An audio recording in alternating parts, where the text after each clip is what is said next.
Let's continue. Letter C. Analyze how an asthma attack affects the interaction between the respiratory and circulatory systems. Letter D.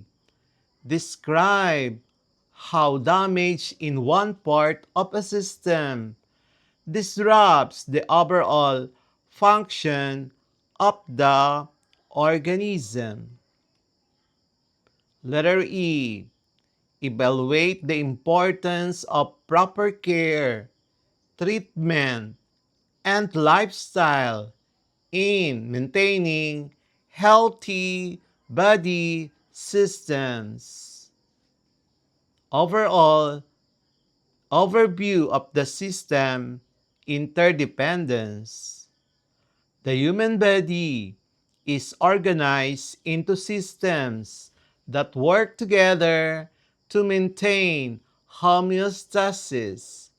If one important component of a system is damaged, the entire system and even other systems that interact with it are affected. This principle can be clearly seen in injuries and illnesses such as a torn ACL and an asthma attack. Torn ACL, the anterior cruciate ligament. Systems involved: skeletal and muscular. The ACL is a ligament in the knee joint connecting the femur, the thigh bone, to the tibia, the shin bone.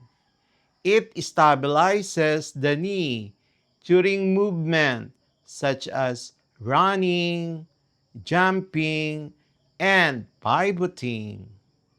Muscles around the knee: the quadriceps and the hamstrings rely on the ACL for joint stability. Effect of damage: a torn ACL weakens the stability of the knee joint. Muscles cannot generate normal movement without risking collapse or dislocation. Skeletal support is compromised, limiting mobility and strength. Systemic impact: loss of mobility. There you have the reduced physical activity, and then affects circulation, metabolism, and quality of life. This demonstrates how skeletal and muscular systems must work together. The skeleton provides the framework, while muscles provide movement. The asthma attack. Systems involved: respiratory and circulatory. The respiratory system brings in oxygen and expels carbon dioxide. The circulatory system transports oxygenated blood from the lungs to tissues and returns carbon dioxide to the lungs for exhalation. What happens during an attack? The airways, the bronchi and bronchioles narrow due to inflammation and mucus buildup. reduce airflow, which means less oxygen enters the alveoli.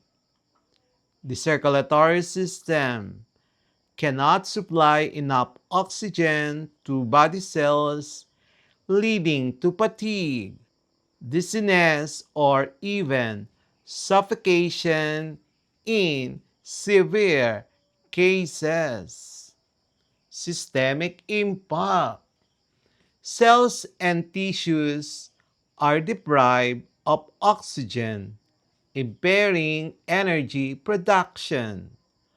The heart works harder to pump blood with lower oxygen levels, straining the cardiovascular system.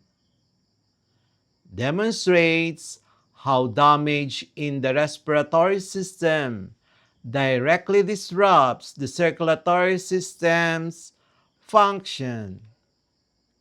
Synthesis. Damage in one system affects the whole organism. A torn ACL shows how structural damage in the skeletal system disrupts muscular function and overall mobility. Key takeaways.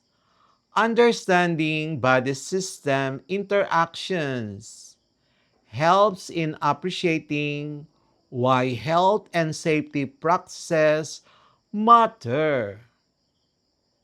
Preventive care, exercise, self-physical activities, asthma management can protect systems from long-term damage.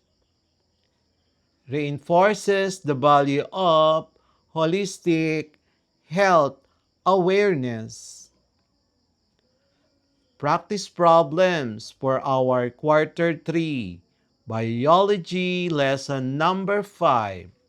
When systems fail, effects of injuries and disorders on the human body. What role does the ACL, anterior cruciate ligament, play in stabilizing the knee joint during the movement? You see in the figure the anterior cruciate ligament. So we're given ACL is a ligament in the knee joint. Required the function of ACL in stabilization. Our solution. ACL connects femur to tibia and prevents excessive forward movement of tibia, maintaining stability. So the final answer, the ACL stabilizes the knee by preventing abnormal motion and ensuring smooth movement. Practice problem number 2. How would a torn ACL affect the interaction between the skeletal and muscular systems? Given ACL is torn, skeletal and muscular systems interact in movement. So required the effect on interaction. Our solution. Without ligament stability, muscles around the knee work harder to maintain balance, leading to strain. Our final answer. A torn ACL disrupts skeletal muscular coordination, making joint movement unstable. Practice problem number 3. Why does a torn ACL often cause difficulty in walking or running? So we're given ACL is torn. Required reason for difficulty in walking or running. So solution, instability and pain, reduce load-bearing ability, impairing gait. So final answer, walking or running becomes difficult due to knee instability and pain. Practice problem number 4. Explain how muscle contraction around the knee is impacted when the ACL is damaged. So we're given ACL torn, knee muscles contract. So required effect on contraction. Solution, quadriceps and hamstrings lose proper resistance support, leading to weaker or uncoordinated contractions. Final answer, muscle contractions around the knee lose efficiency and coordination. Practice problem number 5. How might other muscles in the leg compensate for a torn ACL? So we're given ACL that is torn. Required compensation. A solution. The hamstrings, calves, and surrounding stabilizer muscles contract more to protect the knee. Final answer. Other leg muscles compensate by increasing tension to stabilize the knee. Practice problem number 6. Describe why the skeletal system relies on ligaments, such as the ACL, for proper function. So we're given ACL is a ligament in a skeletal system. So required reason for reliance.